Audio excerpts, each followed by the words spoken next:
barricades whisper in the hall, where justice wears a mask and truth begins to fall. Every thread they pull, every lie they weave, in the courtroom's dance, who's left to believe?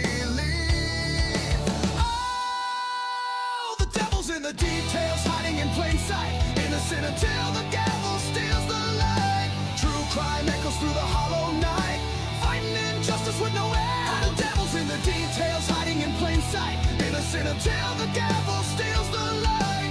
True crime echoes through the hollow night, fighting injustice with no end in sight.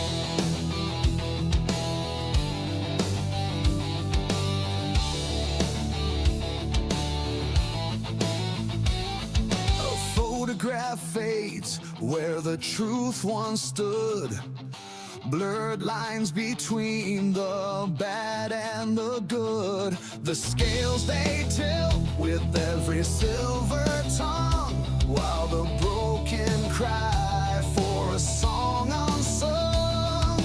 Black robes sway like shadows on the wall. One wrong word and the mighty fall. Who's a sinner? Who's a saint?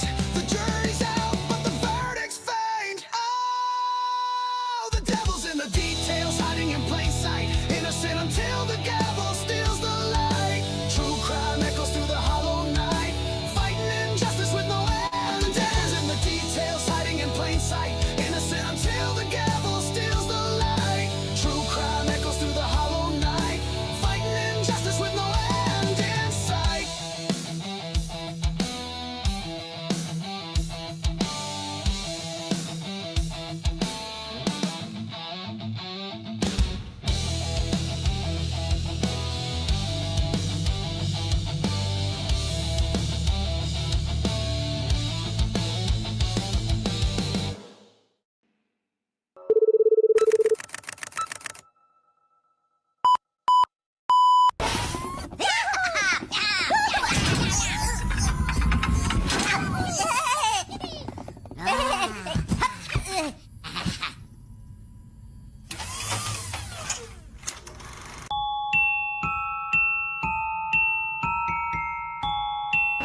Ladies and gentlemen, do you want to know why I'm here today? It's not because I want to give you a pep talk or because I want to make you feel good about yourselves. No, I'm here to tell you the truth.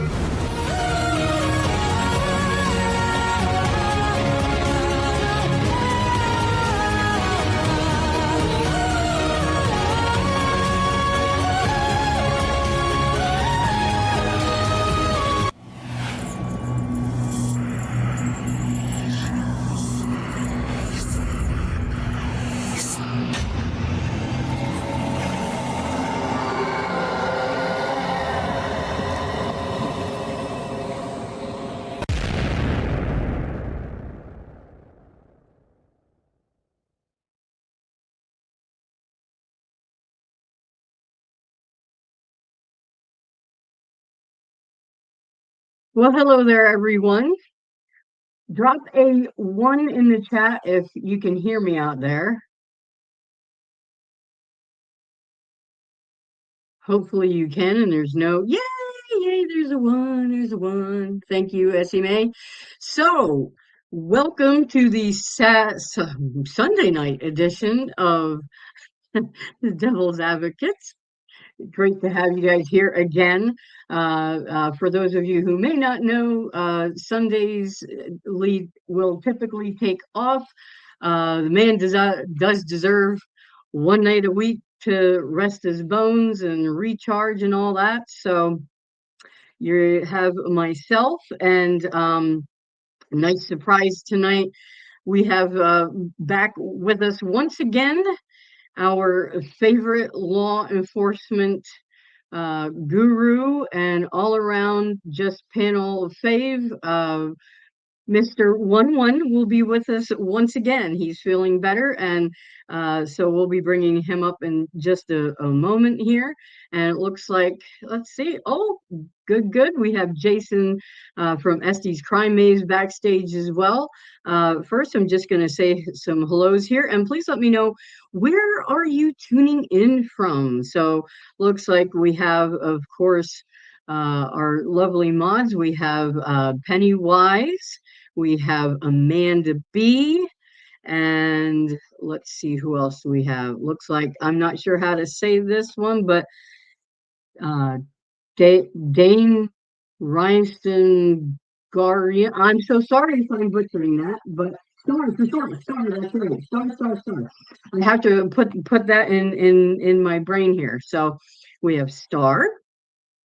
So good to see you tonight, Star. We have Caden uh, is here with us. Looks like we have Heidi, Essie May, as always, one of our regulars and near and dear to my heart.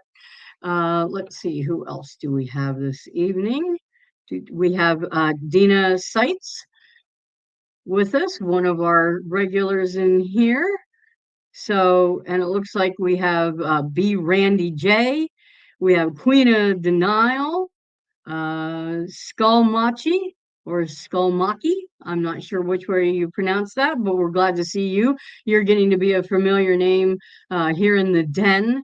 You, of course, anyone who enters the den, you are known as denizens. So welcome, welcome. And let me see who else is here tonight. From your cold RV in a snowy Kansas. Oh, Dina. Oh my goodness. Goodness. Well, thank you for tuning in, and I hope you're trying to keep warm there. All right. So just letting everybody pop in here. And while we're doing that, I'm going to go ahead and bring up 11 and Jason. So let me add those gentlemen to the stage here, and let me unmute their mic. I'm trying to unmute you. Okay, there we go. Okay, say something there. 11, we're so glad to have you back. I want to make sure everyone can hear you. Hello. How is everyone tonight? Can you hear me, Robin? Yes, I can. Okay, great. Hi, Estes. Jason, how are you? Happy Thanksgiving, even though you don't celebrate Thanksgiving. Happy Thanksgiving anyway. Well, you're such a nice guy. You were sick and you're wishing me a Thanksgiving in Canada. I hope you're feeling better, dude. Appreciate it. Yeah, Hi, Robin. Thank you. Hey, how you doing? Hey, you're not on a delay tonight. Fucking right. I talked to some members of the CIA and the NSA in particular. And I said, guys, play it fair. I'm Estes Crime Maze and I'm on Amazing Devil's Advocate show. Please do not interfere anymore. And they said, Jason, we're going to give you a break. So, well, maybe I'll have to send them a Christmas card or something to make to thank them for leaving us the hell alone so we can do our freaking show, man. So, yes, 11. We are certainly glad to see you and glad that you are better. I'll plug my two lines. Is it good to be alive on a Sunday night in the den? And of course, live from New York, it's Sunday night in the den. Here we go. All right. Cool. Oh my goodness. And I will do my best to highlight some. Oh, hey, State of the Deep. Woo-hoo. Oh, he's catching up on some work. Oh, that's okay. I'm glad you tuned in. Stopped in anyway, Joe. That's great. I assume you're hard at work on your channel. Don't make me crap the whip. Crack, whatever you want to say. But yeah, thanks for stopping in. Oh, Lucy Morningstar is here with us tonight. Always glad to see you. So yeah, we usually always have a full panel, but Joe has been busy putting things together for his own channel, which is State of the Deep. I think let me grab that link to his channel, because what we're trying to do is build up his channel. And of course, I'm going to put the link for Jason's channel as well, because we're trying to get Jason monetized, because as everyone knows, he's got a very important boxing match coming up. So Yeah. we Gotta hit, we got to get him there. We got to get him Thank there, you. folks. he's got to hit 2,500. Yeah, That's that's right. right. So we got a ways to go, but we can do it. We can do it, Thank folks. you. Thank you, Okay, Robert. so this is yeah. This is I might Jason's have channel. to. I might have to walk the streets of New York City, just like kind of getting people, because I gotta see that boxing match. We'll be sending you out with flyers. Flyers. Flyers. Oh my gosh. Okay, and this is Joe's channel. So everybody sub to those guys. They do important work in the true crime community. They have a somewhat different bent than Lee does, of course. But as we all know, Lee entertains all different kinds of perspectives and appreciates everyone's opinions. So we don't discriminate here. But no empathy, no sadness. Fuck yours off. Oh, come on. This is going to be good tonight. Okay, so we're going to be tonight talking some Idaho 4, of course. 1-1. This man's dedication, let me tell you. He's been sick. He's still putting together notes of something he wanted to go over this evening that DA had covered, but something he wanted to kind of go a little bit more in depth with and talk about. So he's still been, thinking about getting ready for when he could get back on. And tonight just happened to be the night. And so we're going to go over Idaho 4, and we're going to talk some Lisk, Long Island serial killer, Rex Heuermann case, and we're going to touch a little bit on Luigi Mangione. So we typically like to cover at least the 3 out of the 5 cases that Lee works on as well. He covers the Mickey Stein's case from Kentucky, and also the Charlie Kirk case, of course. So yeah, Joe's not reading the chat. We got to get, yeah, we have some plans for that. But anyway, so without further ado, I'll go ahead and one quick bit of housekeeping. Please like the video, okay? Share the video, sub to the channel, because let me tell you, Lee's got all kinds of good stuff coming up. You're not going to want to miss it. So make sure you do that. So and now without further ado, 1-1. If you want to go ahead here but Jason, wait a minute. How have you been? I know you were having some Yeah. technical difficulties in that, but how else have you been today? Oh, well, thanks for asking. It's just a lot of responsibility here at the farm, but overall enjoying it, and yet at the same time anxious to getting back home soon, and looking Sure. forward tonight to delve into these cases with you guys. I may have to go at 10 o'clock, a little early tonight, That's okay. but okay, thanks. But we'll see how it goes. Yeah. Appreciate it. Yeah. Absolutely. And your puppies last night were so cute. Oh, yeah, thank you. They're a blast. There's 7 of them back there. I might take some out and put them in front of the screen again. Who knows? Surprise you guys. Oh gosh. Okay. And so now, all right, 1-1. I'm gonna attempt to share my screen. I'm just making sure I'm closed out of some stuff without actually closing StreamYard. That would suck. I had to remember how to do this. Yeah. Well, if we Okay. disappear, we know why. So yeah. So what? Don't jinx me, So Jason. Come on.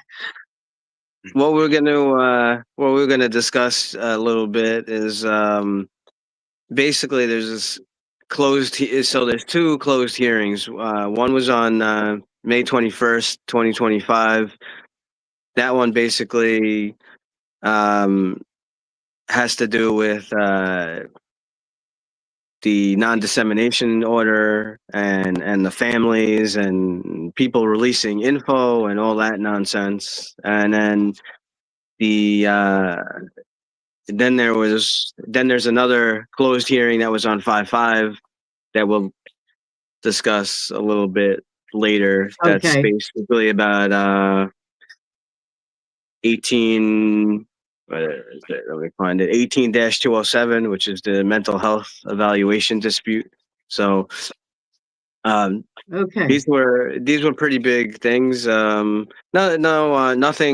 Nothing that's like a bombshell or anything like that, but just a few things to discuss. So Robin is putting part of the document. So the first one, I guess we'll discuss, was actually from 521. So this was from Judge Hippler. It's CR 0120. What was that? Can you guys see me actually scrolling? Yeah, we can. Is it? Yeah, it's scrolling. I can't see because I'm on a laptop, so I'm flipping back and Okay. forth between the tabs. So That's okay, okay. so it's Well, I'm the not. first one from May. Yeah, right. So the first one we'll discuss, which is actually the later one. It's just how I have it. May 21st. So it's CR 01-24-31665. State versus Brian C. Kohlberger. Discussion role of victims. So Got it. this was basically Hitler wanted to discuss the non-dissemination order and what was going on. This was super interesting, right? Because we had all those documents and all those things. All the documentary, the Netflix. I think there was one right on Peacock. Books came out, and Yeah. I don't really see how a judge could possibly say that there is not some kind of bias in with selecting the jury when all this stuff comes out, and you're talking about a death penalty case here, right? At the Right. time. Right. So I just don't understand when you have an author who Howard Bloom, and right, there was another book too, right? I Yeah, mean, I think Patterson. Patterson. I think he interviewed over 100 different witnesses or people involved. Some law enforcement, some students. I mean, clearly, clearly there was a violation of this dissemination, non-dissemination disorder. So, Right. how could you possibly have had a fair trial? But it is interesting nonetheless. So this particular part, so just the beginning, basically, I guess everyone pretty much has a lawyer present. Kim Kernodle sat in for, who is Xana Kernodle's aunt, I guess. Like there was a little issue made because she basically was requested to sit in for Jeff Kernodle, but she doesn't really count as a victim. So that was a little like discussion on that. So the judge had to basically, go through all this stuff on how everything here is Okay. secret and all that. But basically the gist, the hearing involved Judge Hippler addressing the victims' families regarding media comments, non-dissemination orders, and leaks connected to Dateline and other upcoming media projects. The major focus is that Judge Hippler was warning that public commentary by family members, especially Steve Gonzalez, was jeopardizing the ability to see the jury and proceed to trial. The judge emphasized that ongoing media interviews, leaks, and speculation could damage the case and delay justice. Okay. So, there's a moment where Steve Gonzalez challenges the judge, expresses anger about the gag order, and asserts that some victims were gagged, which is interesting. A statement the judge did not he doesn't dispute that. So Yeah. it's I felt that was pretty interesting. I think it was April to May, 2025 Dateline. That's when the Dateline episode came out. Obviously, there was some kind of leaked info there. It doesn't show any guilt, but obviously, there is an issue with it. Right. So, as I say, yeah, the judge only certain victims, only certain people relatives can specifically qualify as victims legally under the statute.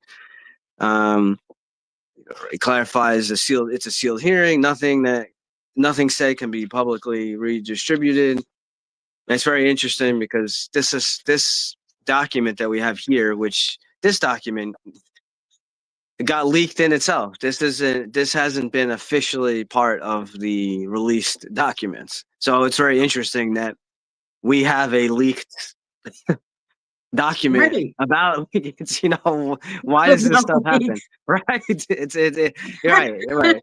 A leaked document about leaks. Okay. Right. Exactly. So the judge has a concern about the Dateline interview, forthcoming books, documentaries. He stresses that every time someone speaks to the media, the trial date becomes more at risk, could jeopardize seating a jury at all. And he warns the family's desire to speak must take a backseat to justice. Then the judge and Steve kind of went at it a little bit. We'll read that in a moment. That little back and forth. Hitler basically asked Steve to stop talking to the media for the sake of the fair trial, and Steve basically said he doesn't know if he agrees with that. And he specifically says we don't have to have a gag order. Some of the victims were gagged, and he states this firmly, not hypothetically. The judge doesn't dispute it. He instead reaffirms the non-dissemination rules, and this is presented as highly significant. What victims were gagged? Well, Yeah. Well, I was just gonna. He doesn't use any name, but it's just interesting because remember, this is a sealed hearing too, and so this is part of the court record, and he stated that, and the judge doesn't take away say anything against of what he said. So the judge says he doesn't have to hold a trial if the jury cannot be seated. So the judge, he's showing he's concerned, which is amazing. That he's kind of concerned about fairness, possibly not convinced of Kohlberger's guilt, focused on judicial integrity, not confirming facts, which is interesting because every time we saw a public hearing, it looked like a circus show, right? But I just find it funny in a closed hearing, he kind of goes at him. And Steve reaffirms, these were his children. It's his duty as a parent. Judge tells him to stop taking risks. Person you believe is accountable, responsible, implying neutrality about guilt. And he just basically reemphasizes that there is an existing non-dissemination order, and it will be enforced with vigor. And all families are subject to it, despite public debate or opinion. There is discussion of a special prosecutor, and anticipates appointing one within a day about leaks that are ongoing. And then he set some deadlines for counsel. So if you want to go, I guess you can go to. I guess it's mostly the last. Well, I'll read. It's I guess the bottom of page 3. Okay. I'll read. So it says 10:19:45 Yep. a.m. Yep. You have it up. So I'll start to read. So Hitler says he addresses Kim Kernodle. In the legal sense of the word, you do not qualify as victim for purposes of Victim Rights Act. I'm willing to allow you to be here today because what I say may be important to you and the broader Kernodle family. I want everybody on the call to understand that this is a sealed hearing. What is talked about in here by me or anyone else on the call is not for public redistribution. Period. End of story. If there is anyone who has a problem with that, now is the time to let me know that. No response given. Again, 10:20, Hitler again. As some of you have heard, and I discussed with counsel last week in a sealed proceeding, the fact that in a recent television news magazine reported some items that have not been part of the public discourse, public discussion prior to that. There is concern about ongoing publicity related to not just that interview, but other ones that apparently are coming forward, including a book as well as another documentary. Quotes around the word documentary because I'm not sure how they have a documentary without knowing what the facts actually are at this point. But nonetheless, I understand those are forthcoming. I want to stress for folks the ability to conduct this trial at the time that we have it scheduled for and potentially at all is jeopardized every time you talk to the media. Every time you republish statements or evidence that was never supposed to be in the public sphere in the first place. What I'm telling you now, it it needs to stop. Again, Hitler, I'm not entering an order apart from what has already been ordered in this case with respect to non-dissemination. But I'm telling you, as you know, there is already a motion to continue the trial pending. The more you talk, and at this point continue talking at all to the media, it jeopardizes that trial date. It jeopardizes my ability to see the jury. At some point, if I can't see the jury, I don't know what happens then. My guess is that you are probably not going to be happy with it. If you are truly interested in seeking to have a trial in the pursuit of justice, your desire or willingness to talk needs to take a back seat. The judge now Hitler addresses Steve G. Individually, you in particular have a history of speaking to the media, and I understand as a father your reasons. I'm asking you to set that desire aside so that we can get to a trial in this case. Steve G says, I don't know if I agree with that. Hitler, well, I'm telling you what the facts are, whether you agree with them or not. Steve G, the facts are that we don't have to have this gag order. That's the facts. We do not have to have a gag order. I think it's disgusting that we are even saying the word gag when some of the victims were gagged. I think it's disgusting that we are asked to hide what happened to our children. I don't agree with it. Hitler, I don't care if you agree with it or not. Sit. I also don't have to have a trial if I can't see the jury. Steve G, I understand you have a job to do, and I do, and so do I as a parent. These are my children. I care what happens to them. Hitler, you're talking right now is not going to bring your child back, and it potentially endangers the ability to hold the person you have indicated that you believe is accountable to account for this. Steve G, I don't agree there. Hitler, again, I'm telling you what the ramifications are for continuing that.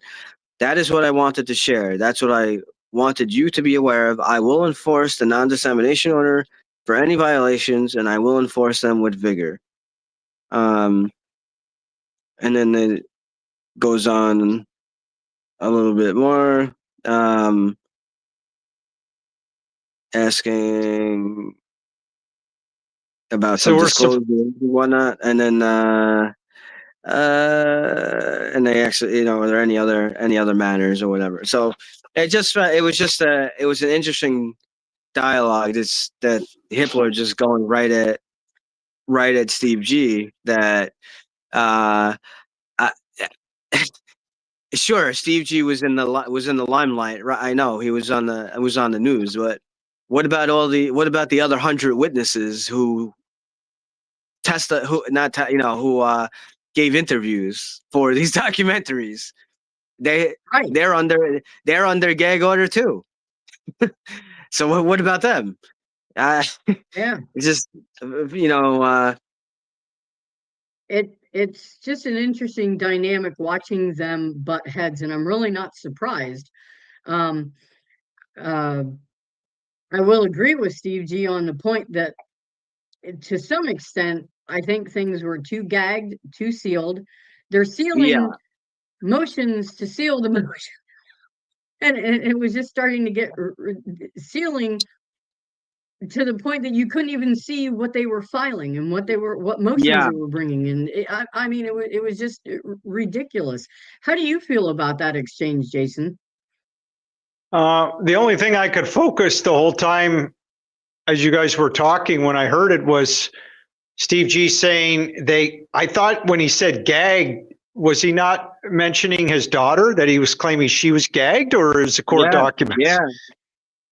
So He has said he has done other interviews where he has mentioned that she had some kind of thing over her mouth, but I only heard it from him, and this was the only time I really actually saw it in some kind of like court hearing where it was actually mentioned in a court hearing. But what's interesting with this going back and forth, remember, this is a sealed hearing as well, and Hitler doesn't dispute anything that he says, which is quite interesting.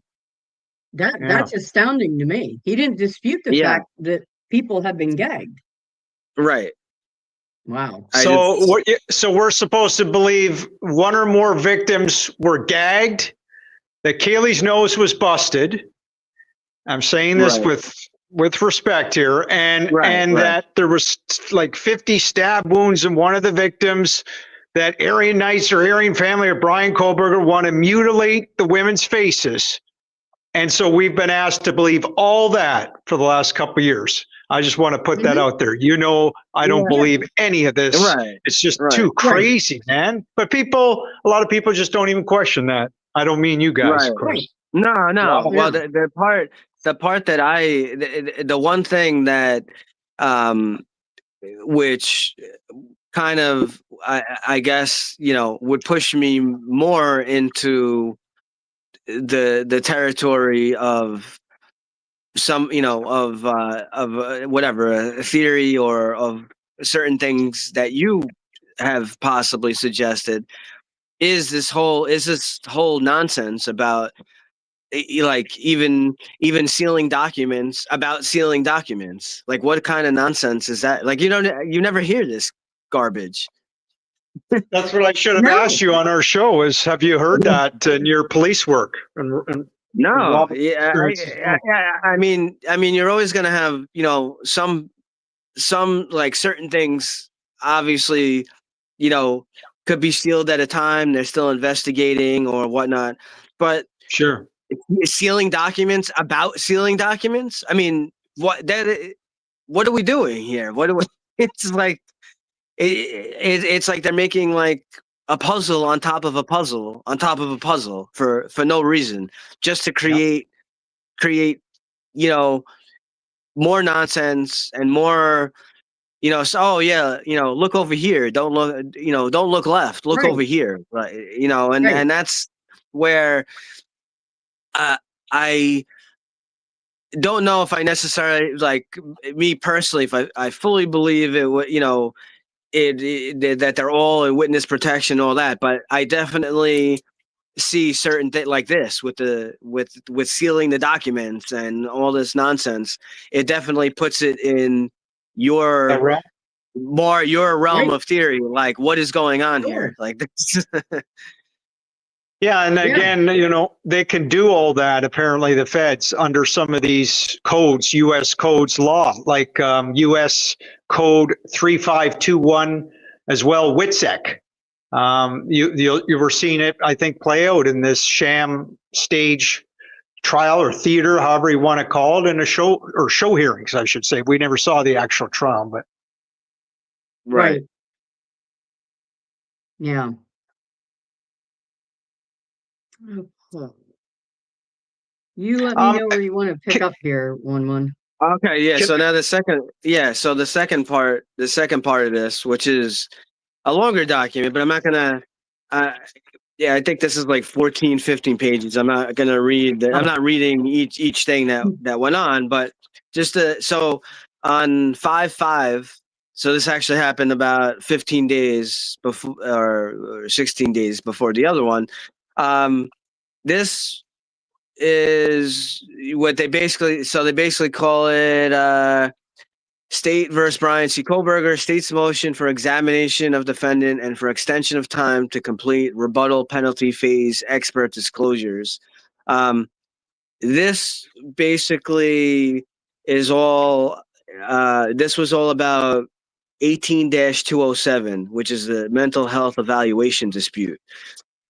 Okay. So it's the argument. It was arguments between the defense and the prosecution, and Judge Hippler's ruling limiting psychological testing, particularly blocking the state from performing personality disorder testing, which could hint at psychopathy. The judge permits only a neuropsychological evaluation, and he allowed a one-way video feed for counsel, and emphasizes timing failures by the state. But the main thing with this was that the states was basically relying on a strategy of could have been inferences rather than concrete evidence. So uh, basically the big issue with this is that it seems like it would, from the surface, it seems like Hitler, like he's kind of ruling in favor of the defense, right? That the state can't do a psychological, they can't do this personality thing. But the thing is that the defense was trying to argue, saying that Kohlberger has autism, or that he's on the spectrum, and Mm-hmm. what Hitler ruled was that, well, so by him ruling this, so this is the thing. It's basically, it was a twofold thing. He, I guess, whether if you want to say Hitler like he thinks that Kohlberger is guilty in his mind or whatnot, he was afraid that, let's say he did approve of this personality thing, and it came back as, okay, he's autism, he's on the spectrum and whatnot, or the expert says, well, he has this, it's proven that they have this kind of defect or whatnot. He didn't want that to be able to be argued to remove the death penalty. That's what all this was. Right. That's what all of it was about. So this wasn't about anything about helping the defense, or this was, although it appears from the surface like, but they couldn't, they wouldn't be able to do, this this specific personality test to show that he's a psychopath. Correct. But at the same time, the defense is not going to be able to argue that, well, he has autism and he's on the spectrum, and therefore the state, although they wouldn't be able to use the word, well, it's proven by this test that he's a psychopath. They wouldn't be able to use that term. However, they would be able to infer and use certain wording to basically say, well, it's not proven that that what they basically would do. They basically were going to use, I forget the term, I forget the term, but they basically were going to go the opposite way, and they were going to basically try to throw it down, basically shove it down the jury's throat. Well, the personality test wasn't approved to be done. So you can't say that he has autism, but it's possible that there could be another reason. That's what they were going to say. So they wouldn't be able to actually say in court, "Oh, he's a psychopath," like, right? So that No. because Olivia Gonzalez. Olivia Right. Gonzalez, she made it very well known to the world that Right. Brian Koberger's a psychopath. Right. But I mean, in the actual, if during the trial, If the it had been state a trial.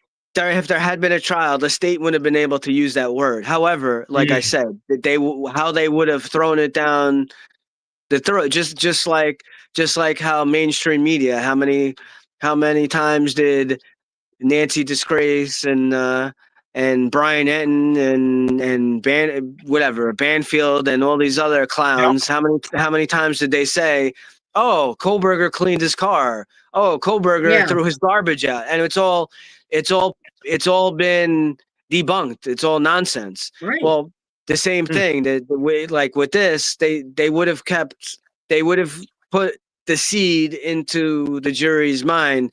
They wouldn't have been able to use the word psychopath. That would have been not allowed. That would have been stricken. However, they would have said, well, it's not proven that he has autism. It's, you can't say that he has autism because the test wasn't done.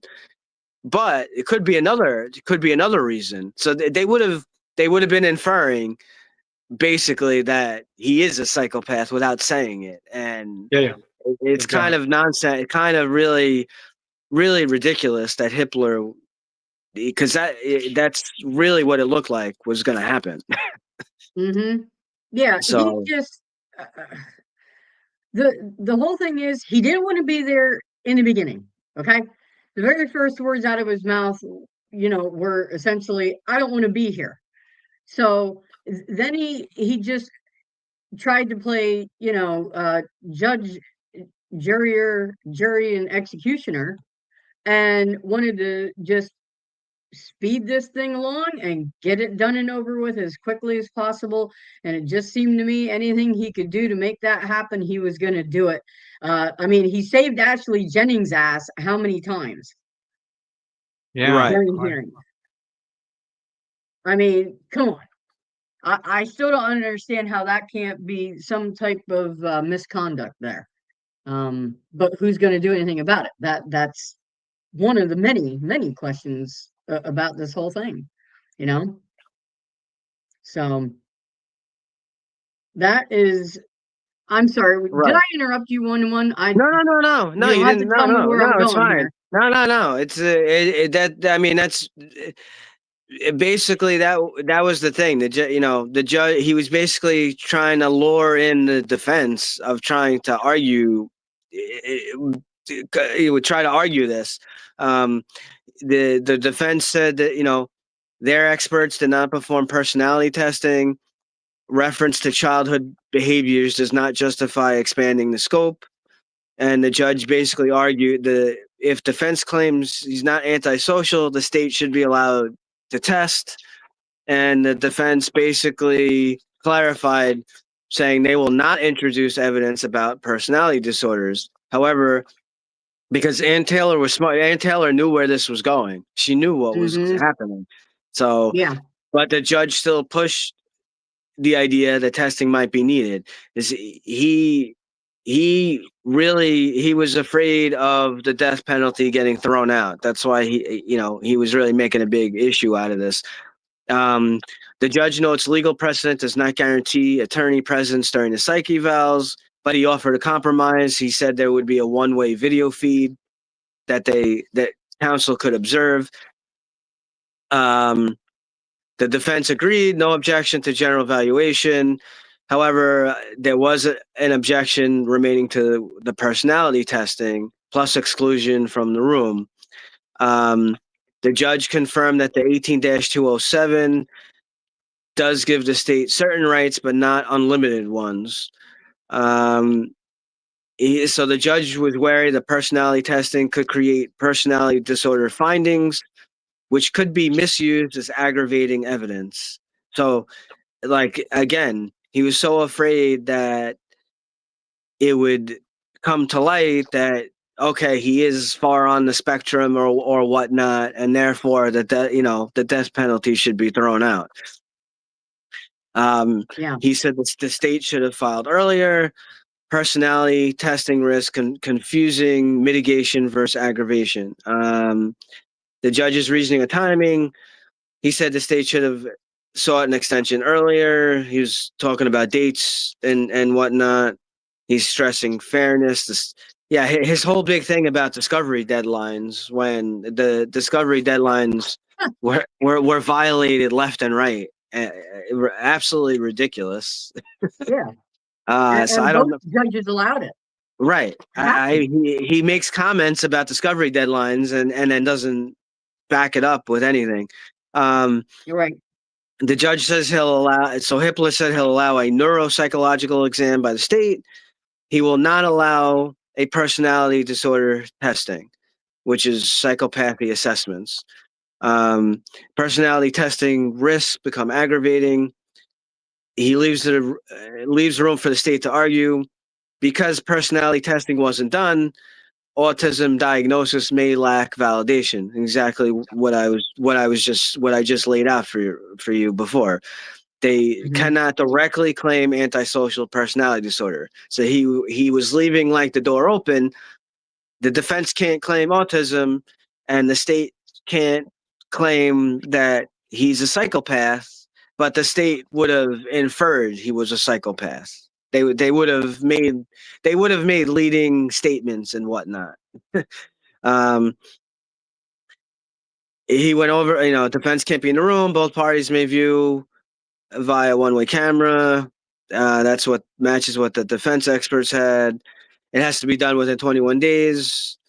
The judge he urged expedited scheduling, and the judge it's just state lost its chance to justify extra time. So, like, I just find it funny. Like he makes it sound like he's coming so hard. He's being so hard on the state, but he really isn't. Right. It's right. The ruling later justified the judge denying the defense's continuance request. The defense didn't give the state more time. Court used that against defense later on. And then so remember, this was May 5th, 2025. So something between this hearing and the plea negotiations caused the defense to shift strategy, whatever it was. So remember, so they had 21 days. So did something. So they weren't allowed to do the personality thing, but they were allowed to do the neuro test. So did something come back on that neuro test that Ann Taylor was worried about? And we don't know. We don't know the results of that. Yeah, we don't know because that hasn't been released. And I'm curious as to whether that would fall, like releasing that documentation would fall under HIPAA somehow, because we're dealing kind of like with mental health, whether that will actually be released or not. Yeah. For now, yeah, I don't know. And then basically the major summary of this, kind of like what I started with, the main headline. So the judge's ruling blocks explicit psychopath testing, but he leaves room to imply it, that is a problem. And then the main thing again, which has to be stressed, if you look at this whole case, the whole argument, right? Everything that would have been argued and discussed, the car direction, the K-bar knife, the phone being off, everything is about could have been. Like, nothing is directly proven.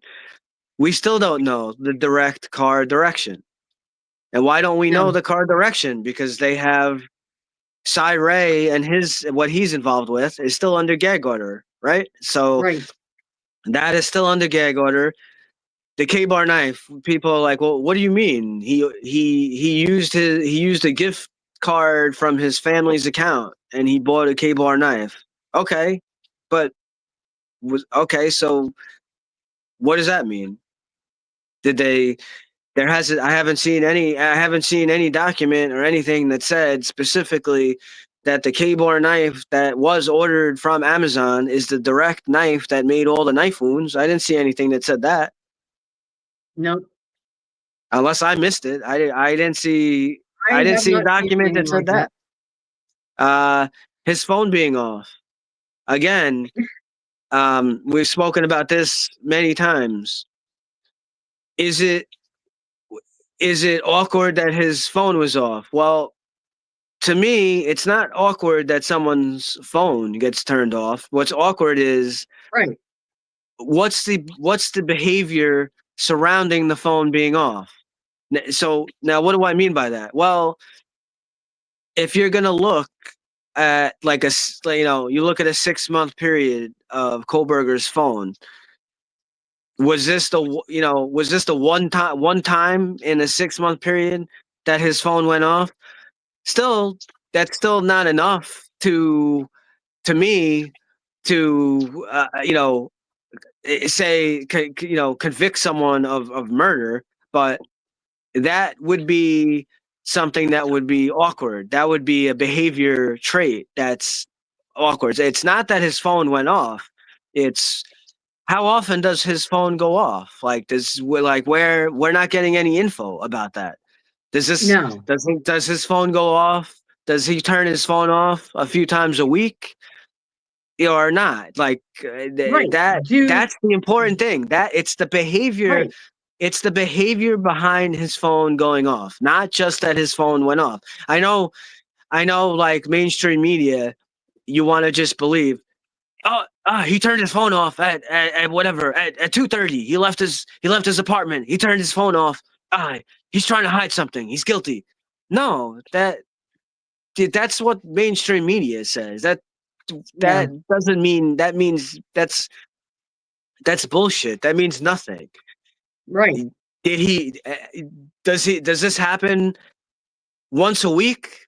Does he, I don't know. Does he meet with Kopacka once a week? Is he working for the CIA? Is he on a drug task force? Maybe he turns his phone off once a week. I don't know. We don't have that info. Right. So just because mainstream media says, his phone went off at 2:30. How do you know that? Right. Okay. Yeah. Right. His phone went off at 2:30. Oh, what's more suspect to me is Kopacka's phone being factory wiped. How about that? Yeah. So they say. Yeah. So they say, but if that is accurate, if that is accurate, if that is true, to me, someone's phone being factory wiped is a pretty big deal. Yeah. Do you think it's a big deal that I'm sidetracking here, but do you think it's a big deal that Kaylee's mom, Christy, never received, of course, her phone? Apparently, the electronics. Yeah, it's a huge deal. Yeah. Isn't her phone? I think it's the only one, right? That wasn't returned. As far as yes, that's correct. I believe that's the only one. Why is so. that? Right, and why is that? I'd love to know why. Right. Some of the stuff that you bring up, Jason, is why did Kaylee's death certificate come out a month later? It's very odd, very weird. Was it just some kind of mistake, or like, I don't know? It is strange. Yep. I give you that. So how do you guys feel about that? How it really like this specific thing really showed, if I understand if you believe it's a show, but if you believe that it's not a show trial, that it actually possibly Kohlberger was going to go to trial, and you look at this, it really sheds light on Hitler. Like he really is something else. He really tries to make it look like, oh, he's coming down hard on the state, and he's busting their chops about violating a deadline and this and that and that. Oh well, I'm not gonna allow the personality test, but he's really helping them. Yeah, yeah, yeah.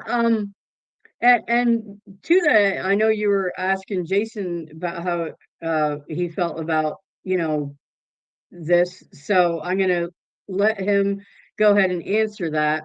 What are your thoughts? If we're I have two questions. The first one is, how do you feel about what Hitler did here? And then I have another one to ask you, Jason, after you answer that one. Sure. I don't have a lot to say about Hitler reacting. I agree with a lot of what one has said and his frustration over that. And I totally agree. I'll leave it at that. What's your second question? Okay. Second question is, this is from Foxy Rose. I told her I will come back to her question, and so I am. She wants to know, how does DM fit into witness protection, though? Do you have thoughts about how, Dylan might fit into that? Yes, I wish I could come up with a good answer. I've always wondered what you mean, like why they were left unharmed, because they're not in I with. guess so. I'm not sure she didn't really expound upon that. Like, would that be something that she would maybe left behind as a distraction? Maybe. I never thought of it that way, Robin. Yes, that could very well be a distraction. And certainly the U.S. Marshals felt like, I believe, that their lives were not in danger in any way and they didn't need to take action. And so they were left, as you say, maybe as a distraction. But certainly Kaylee, Maddie, and Xana and Ethan, I think obviously their lives were in danger in some way, whether it be hit or whatever. And I think, again, the U.S. Marshals got rid of them. But the $1 million question is, what is Dylan and Bethany's really role in all this? What did they know? Did they know the girls were in danger? I would think they would, but we don't know that for sure. And a lot of people have said it sure looks like they were coached to lie. Pavarotti seems to believe a lot of what they're saying, but I'm not sure why you would believe Dylan and Bethany half the things they say. So Well, I hope I answered the question somewhat. Sorry. Yeah, we'll mention him. We'll mention him in a second, because I know you love to go at good old Pav, and I do like his videos, and he makes them very interesting. I will say, I was talking to Lee about this as well. So Pav basically his newer stuff now, he's basically like trying to make a connection to maybe like a coach or whatnot that Kaylee was somehow connected to.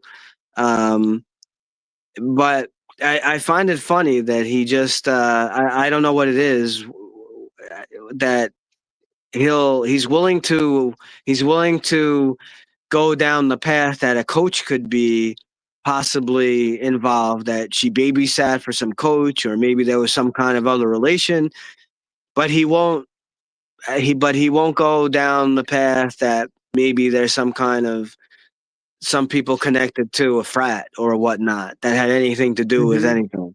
I don't know. It just baffles my mind. But the one thing I wanted to say, so we do, I'm respectful to all the all other creators. There's a bunch of them out there. We have our different opinions and whatnot. But I will tell you from myself, I have over 20 years in law enforcement. With NYPD, I'm still active. Actually, I have 22, to be honest.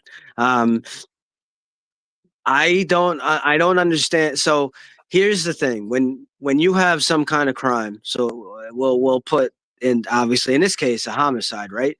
You have a homicide, which for all purposes is the worst crime that you would be investigating. You do your interview, and when you basically come to the conclusion that someone is lying or they lied about something in the interview, well, now you have to go back And this is why, you have a second interview, a third interview, and you go back and, some of the stuff that you said. Now, just because someone lies or they stretch the truth of something, does that mean that everything that they said in the interview is false? No. Could they have been telling some truths? Absolutely. But I don't understand. I don't how at this point, and I know the documents that have been out. um, Jay Embry is putting video out there, and he's saying, "I don't understand you guys. Why is everyone attacking still Dylan and Bethany? Dylan and Bethany, like the documents are out there, and they're consistent. If you look at all the interviews, except we don't have the one on Dylan from Homeland Security and the FBI, and we'll probably never get that one. But the other interviews, they're all Mhm. consistent. She said, Kaylee went up the stairs, went down the stairs, and this happened, and that. Um, what I could say is, yeah, she consistently lies in the interview. I mean, Yeah. I don't know how exact at this point. I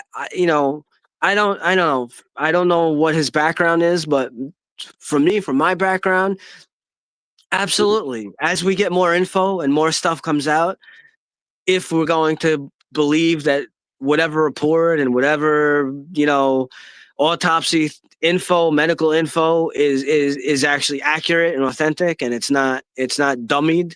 If we go by that, it's authentic. Sure, you're gonna get different. You're gonna get different theories, and you're gonna get different info that makes you now believe or change, like, oh, we didn't have this info 2.5 years ago. Absolutely. But I don't know how you can do a video and you can be out there and you can say, oh, everything that Dylan and Bethany say, come on, you guys are ridiculous. You should believe them. The only thing that is the problem is right when they call 911. What are you talking about? Every interview that Dylan has done, she recants like different stuff. So maybe in 2 or 3 of the interviews, yeah, she says, "Oh, I heard someone go up the stairs. I heard someone go down the stairs." Yeah, Right. there might be some similarities. You listen to the words. You really take the words that they say. Oh, you listen to the words that Bethany says.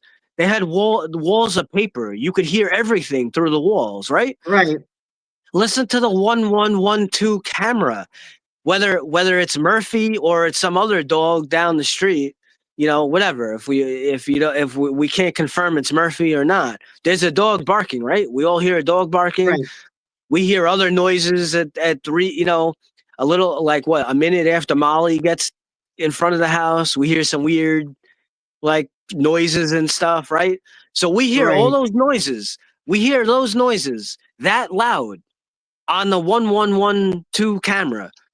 But Dylan and Bethany don't hear any of this. They don't Yeah. hear people screaming.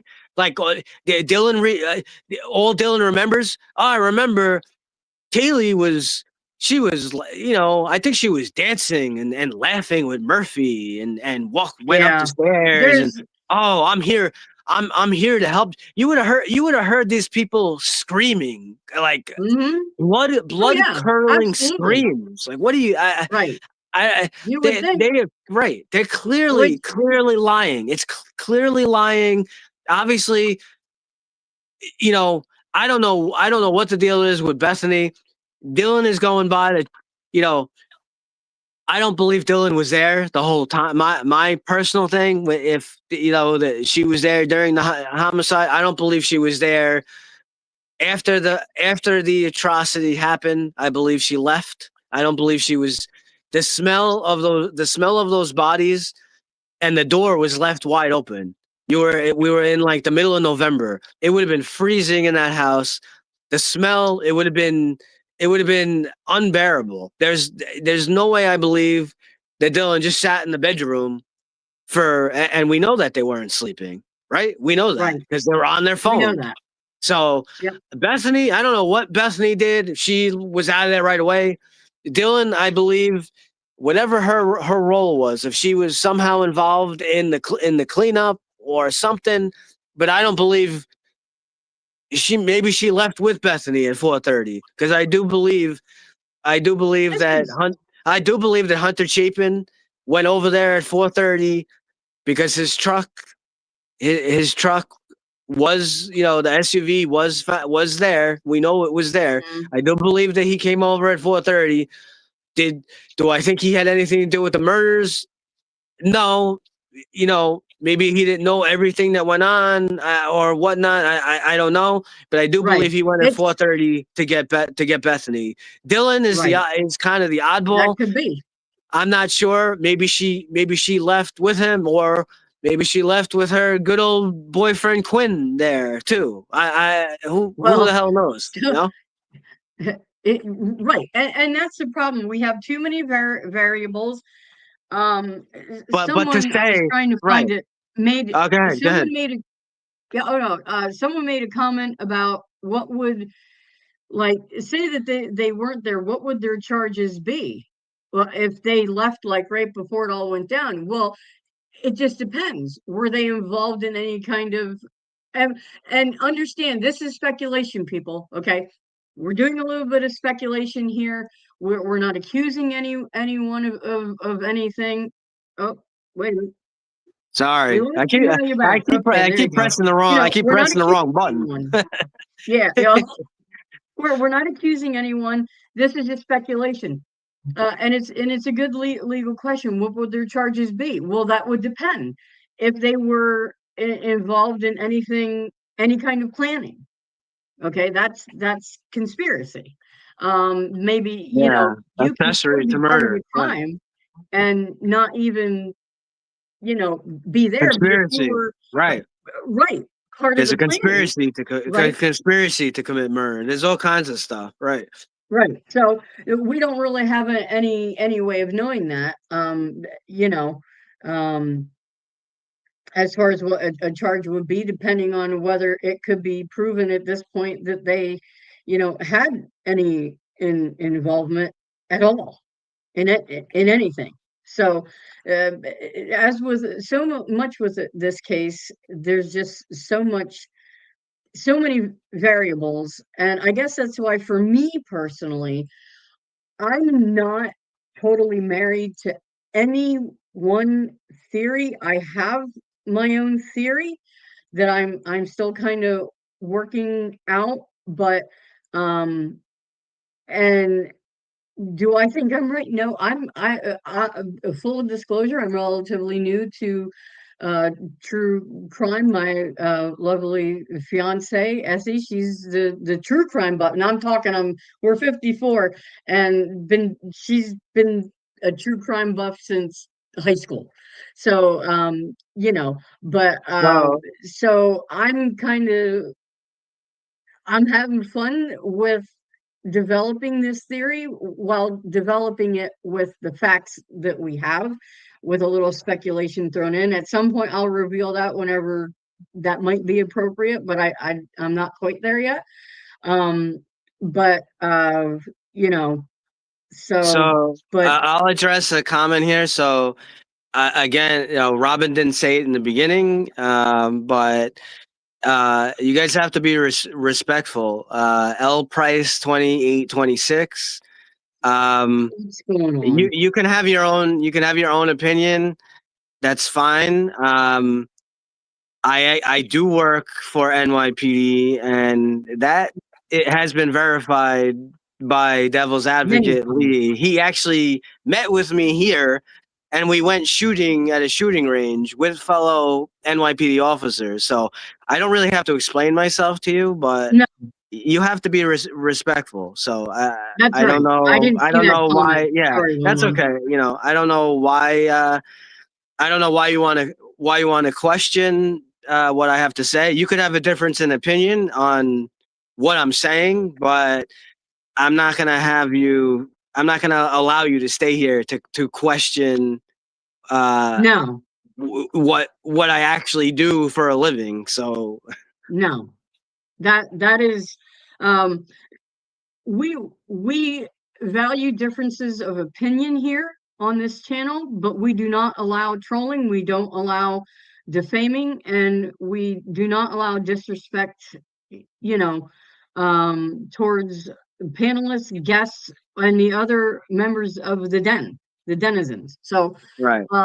we if you don't like what's being said, if you want to you're just here to try to rile people up or whatever, you can just move on.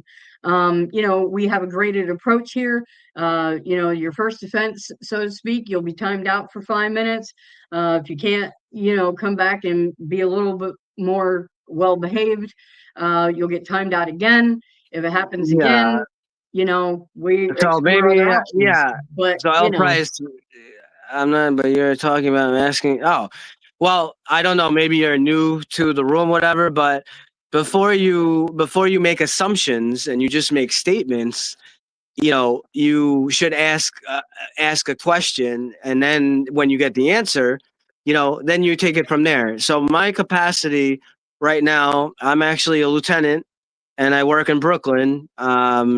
I saw as what Essie posted a little before. I'm actually waiting to. I'm not a captain yet. Hopefully, in a few months. And I have 22 years of experience in NYPD. I have worked in Harlem. I've worked in Washington Heights, which is part of Manhattan. I've worked in various areas of Queens. I've worked in various areas of Brooklyn. So I have done extensive time on the streets. And for those of you who see what goes on in New York City, I have responded to multiple homicides and whatnot. So right. Okay. and many other Yep. crimes. But so Yeah. I hope that answers your question. If you have other questions, yeah, I didn't say They anything about don't what. they don't dare ask me what my job is or what it has been. Go ahead, ask me what my job is, What's chat. your job, Jason? I Well, didn't say no, You're gonna have to tell me. I will only answer if the chat asks as well. Okay. Yeah. The chat. They probably don't care. But Well, if they do, I'll yeah. address. Oh my gosh. But I Oh love my what gosh. one Oh, I love so what they're one saying you're said. good looking. Oh, No, it's now that part is a compliment. And right. you No, are but young looking, woman. yeah. That's well. I did lose a lot of weight in the past 2.5 years, so that definitely has helped. All right. um, Congrats. but yeah, no, I don't claim to, if I don't know something, I won't claim that I know it. So I never claimed that I was a detective or that, because I wasn't. I did regular patrol. I performed duties as a sergeant in multiple areas, and same as a lieutenant. But I never specifically investigated a homicide as a detective, but that doesn't mean I never responded to a scene and secured a Right. crime. When it comes to seeing dead bodies, when it comes to securing a crime scene and on all that Mm-hmm. fun stuff, You've done it yes, all. I have extensive You've done it all. knowledge of Yep. that. So Yep. I hope I answered your question there. And Yeah. L Price. Yeah. Now, Jason, you said if the chat asked what you do, and they did. So what? Oh no, they did. I have to disclose. Queen of Well, denial asked. let's just say I may have worked in very, very highly classified UFO projects. And I can't say any more than that. Where the secrecy, even if you divulge the existence of what you're working on, you could be killed or jailed 30 years. That's how compartmentalized the secrecy is in some of these projects. That's a whole other subject. Now, going Well, back to the Idaho 4, just real quick, yeah, Rob, that's, before I I do forget, know you're a singer, though, aren't you? Pardon? Something musical. You do something with music, I think. Oh, I have a music reaction channel where I react to the best singers around the world. That's at Jason Fitness Captain Music. Thanks, Robin. I get to promote that channel. Wonderful. But I like what one said, and I want to know from one. Do you know why two homicide detectives who seem very, very, very good? They have a lot of experience. They come on, the Surviving the Survivor with Joel, and I don't know if you've ever seen them interviewed. And they're very articulate, but they never say any of what you're saying. Where is the blood curdling screams from Dylan Morrison if you're having quadruple killing, stabbings, and their faces are getting mutilized? And even if one of them were asleep, eventually these people I think it was proven already they were awake anyway, and they're eventually going to get awake with stabbing. So why wouldn't a homicide detective say that? Do you know why? What they're missing? I don't know. I don't know. And the other thing is too that it seems to be, in the last week or two, it seems to be everywhere where people say other content creators are saying it's a bombshell dropping and whatnot. With my experience, I think I said it on here a week ago. Sure, it's not, just because I say something means it's the gospel. I'm not saying that at all. But all I could do is give you my experience and what I deal with and what I have dealt with NYPD. So we deal with shots fired all the time. Every day we deal with shots fired jobs. I cannot, after seeing the footage that, State of the JJ State of the Deep and Devil's Advocate got, and then the further video he got with him and Rhonda, and you see how closely knit that whole place is, and you look at that Queens apartments that are right behind the house. You're telling me that a shot went off, and that didn't echo through that whole place at 3 o'clock, 4 o'clock in the morning. Even with a silencer, excuse me, no, you would hear, right? Yeah, exactly. And that is a big thing too, because I heard Birdie say it as well on one of his streams recently. People are under the wrong impression on a silencer. When people who don't know about guns, they think when they hear a silencer, they just think of what they see in Hollywood movies. It sounds like nothing. It's not like that at all. It really is not like that. It still makes a noise. It still would echo.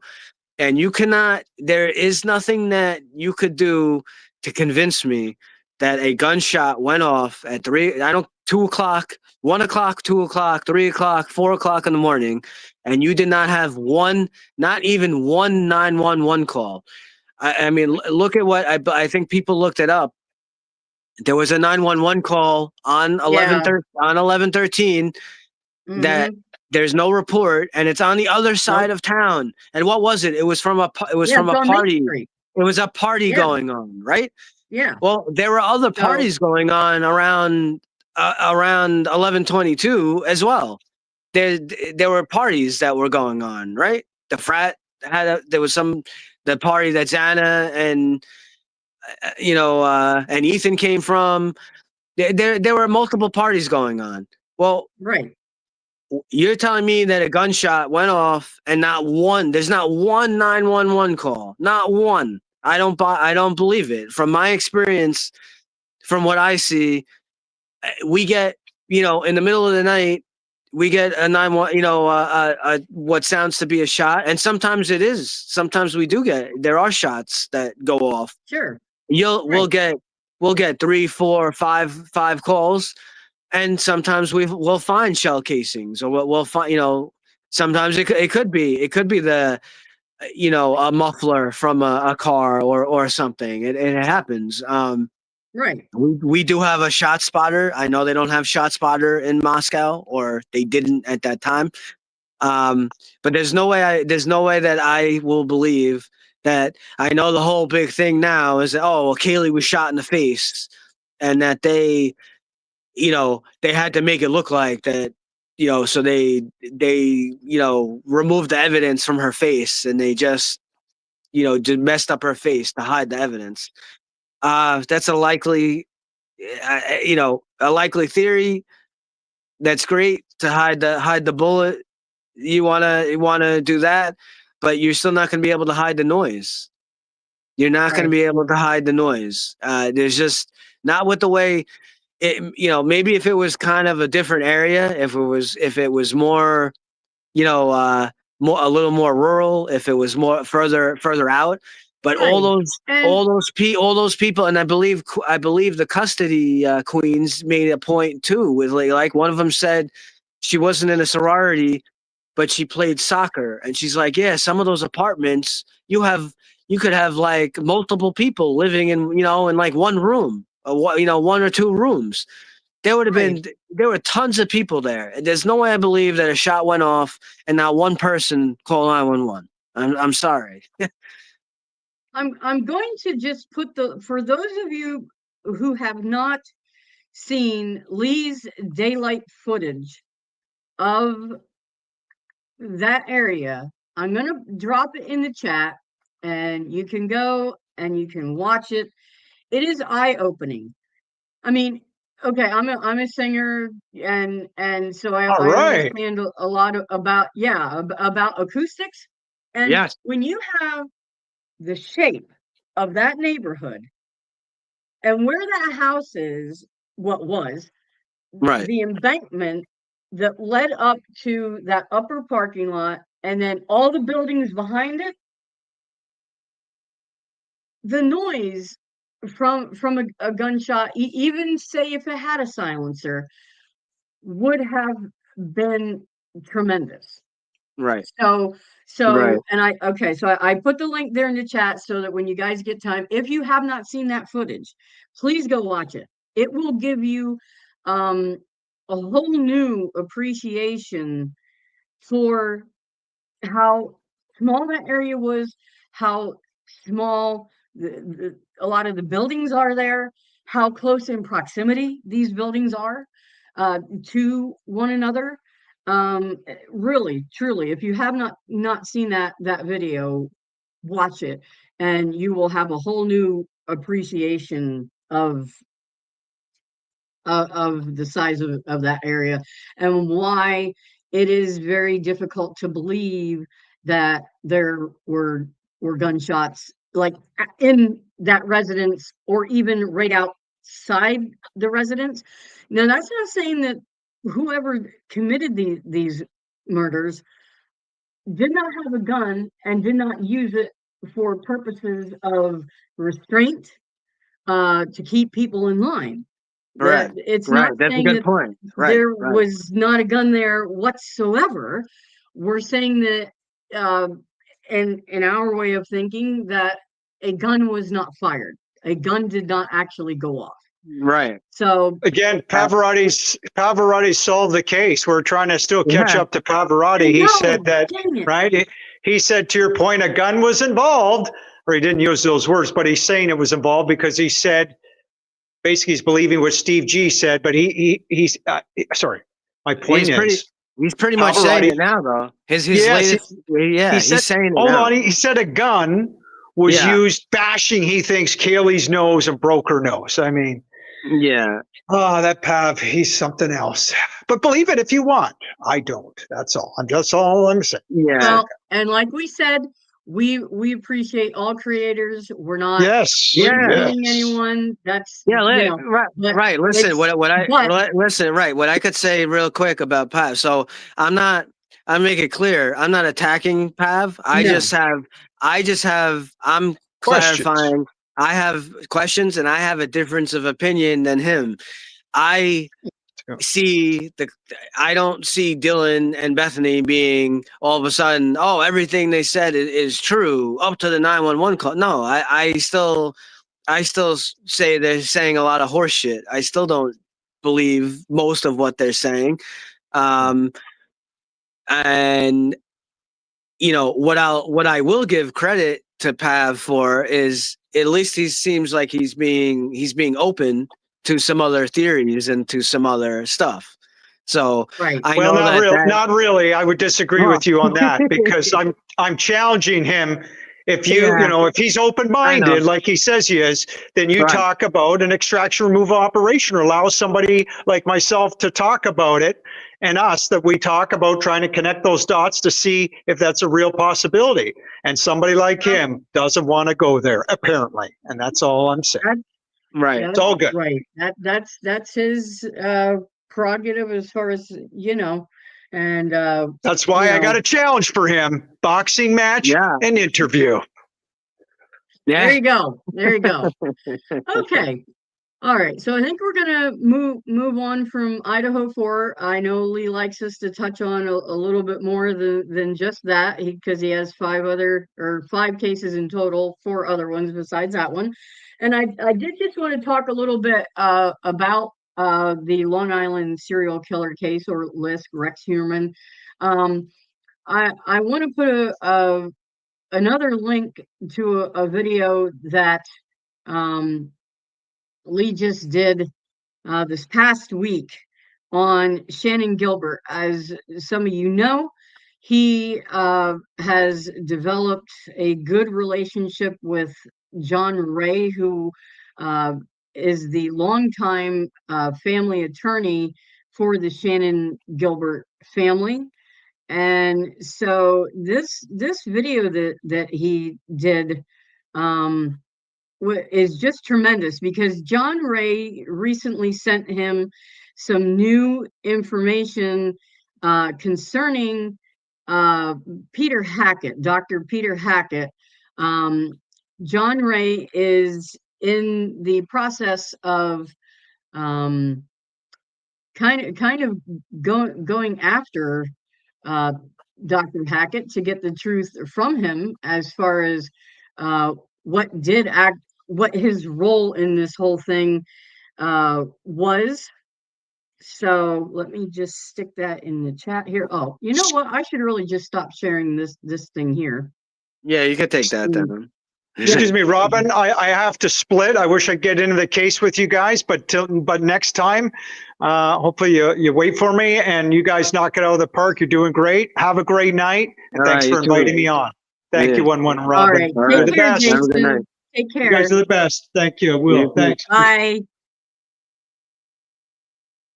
Okay. So yes, I know Jason he's been kind of fighting an injury, and so I know what he hung out actually longer than we expected him to, but we're so Yeah. glad that he did.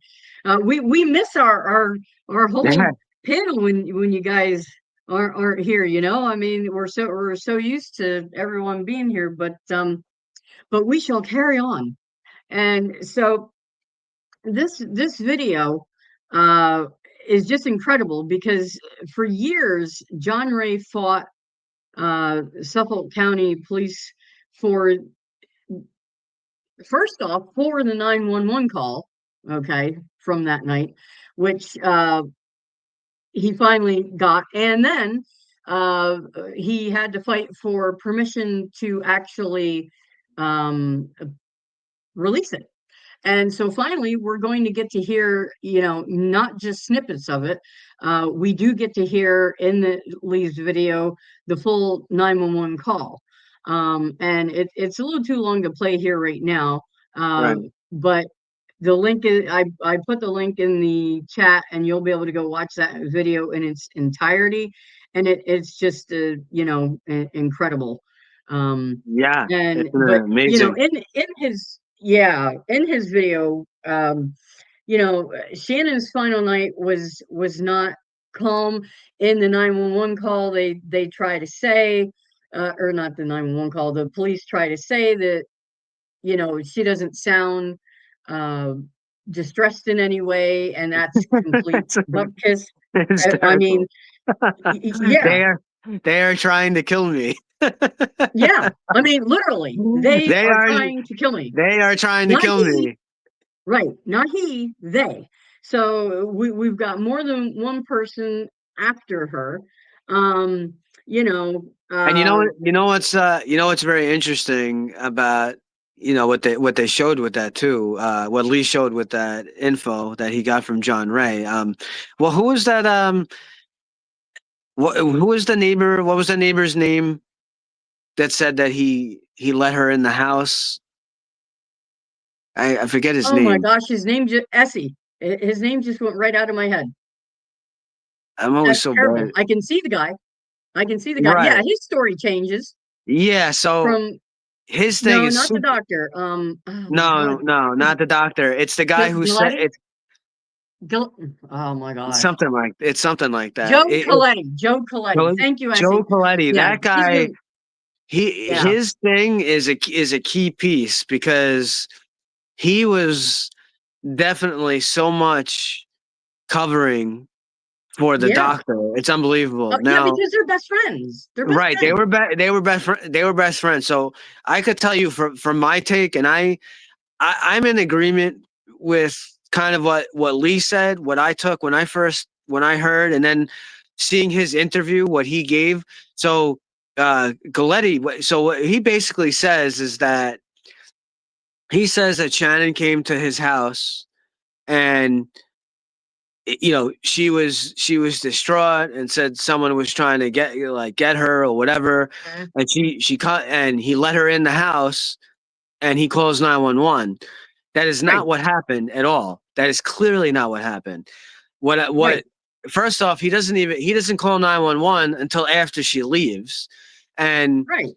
what it sounds like to me when you hear the 911 call, I forget the exact line that she says. She says something like, what was it again? Like, oh, you're here, or something like that. There was someone else Oh, who it's was, you. oh, it's Yeah, you. That's yeah, it. yeah, Yeah. yeah. She It's said, you. oh, it's you. So she's not saying that to Galetta. Obviously, she doesn't know who Galetta is. Coletti. He's the one that answered the door.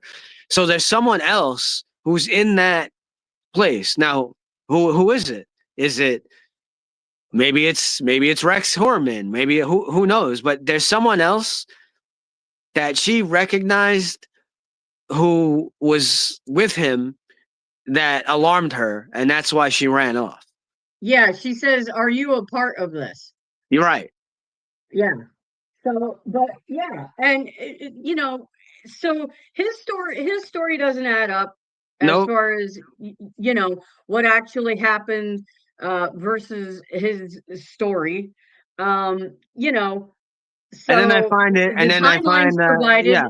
the And then the the other thing timelines that's like crazy, the other thing that's like crazy too is just where he said, "Oh, it's not like you'd find the body in the front yard, right?" He said right, something like that.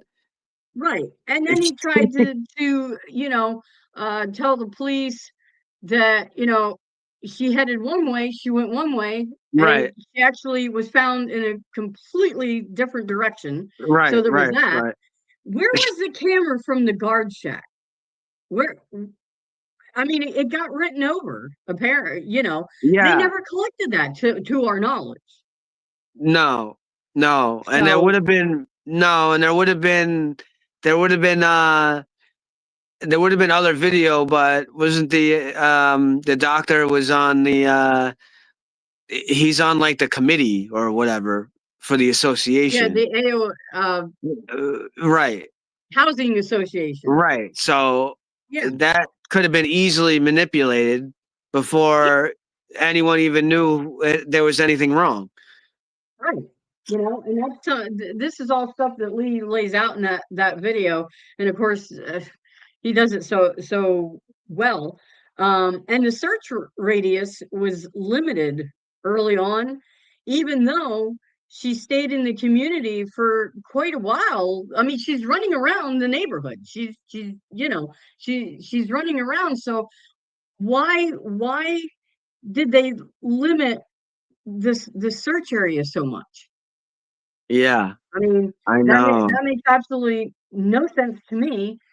And so many, there are, in her case, and I hope and pray that my fervent wish is that John Ray, his involvement and the important work that he is doing will somehow shake loose justice for Shannon after all this time. I hope and pray that it does.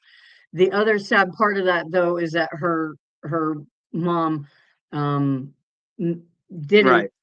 live long enough to see that happen. But Right. Right. with this important work that John Ray is doing, that's my most fervent wish is that Shannon's case also is resolved, and that she may get the justice that she deserves. So, Yeah. yep.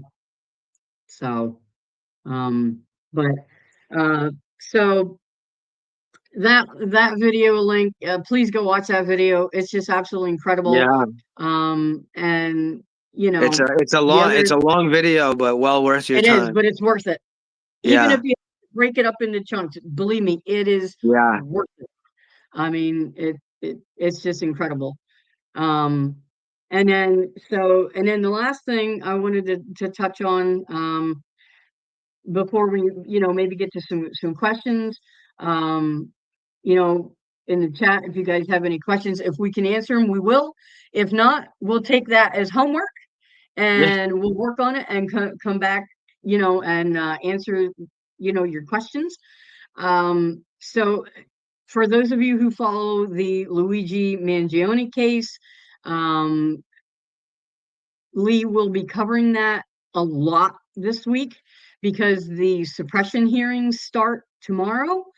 Oh yeah. I've heard. Unfortunately, we aren't going to be able to see any of it because New York doesn't allow, very rarely does New York ever allow cameras in the courtroom, Right.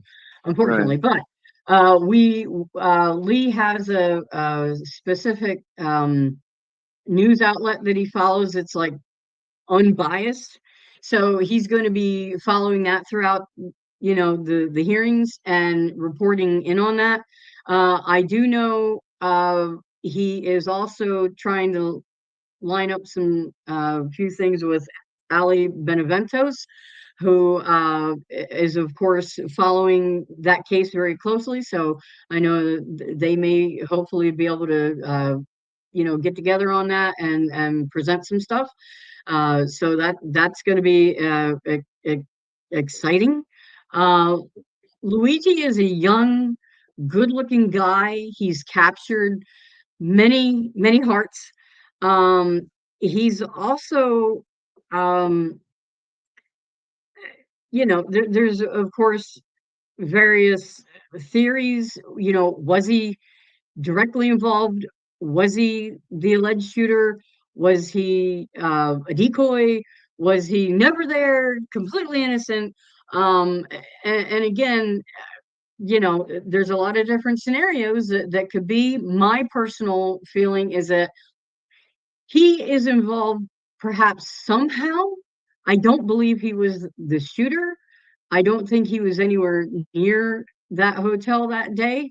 But what exactly his involvement is, I don't know. And I reserve the right to change my opinion, depending on, you know, how things go. But what I will say is that I do agree with Lee that his arrest in Pennsylvania is complete bullshit. Oh yeah. Um, he was held without any kind of Miranda rights. He was never told, we're investigating you for this, that, whatsoever. I mean, they kept him in that McDonald's for way too long. And it wasn't just like one or two cops. I think there was at least six. I'm pretty, I don't know why six is sticking in my mind at the moment. Um, so yeah, it's going to be a big case. I hope that you will, follow, and most of, many of you do follow Lee for more than just the Idaho 4, because these other cases are just as important, because the common thread that runs through these cases is the hiding of evidence, the skirting around the law themselves in some cases, just the sheer bullshit that is happening. I mean, in the Luigi case, you have the prosecution who violated Luigi's rights many times. already, and it's not even, close to going to trial yet.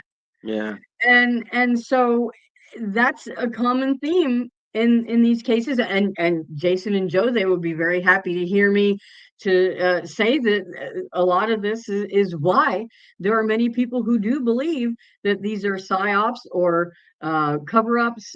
We do know there is some cover-up in all of these somewhere along the line, but that is it what sect would in the case of Idaho 4 is it so because they're not forthcoming with information. This is what fuels all of this. And Right.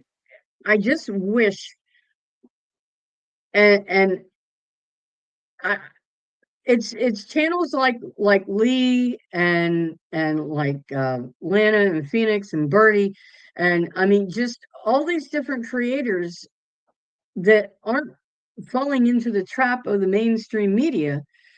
They're doing the important work that these supposed news outlets no longer do or will.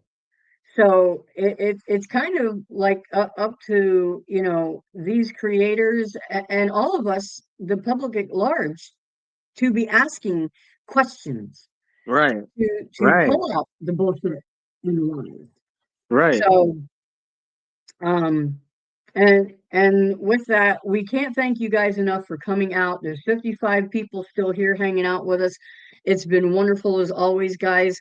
Tomorrow night, of course, Lee is on Birdie. Who knows what the hell those guys we never know. We never know what's happening with those two. We always know it's good though, and it's always entertaining, and they always have some very intriguing questions and theories. So that's of course 7 p.m. Central Standard Time, 8 o'clock Eastern, and 5 o'clock Pacific. I think. I'm right. And then of course Tuesday night. Right here, same time, same bat channel, 6 p.m. Pacific Standard Time and 9 o'clock Eastern Time. So, did you have any other pretty Um, words for us this evening? just wanted to thank the team in my absence. I hopped in a little bit here or there, but yeah, I mean, I was mostly in bed the last 3 days. Definitely special thanks to Amanda for tracking down and getting me that closed hearing document today. So Amanda has she.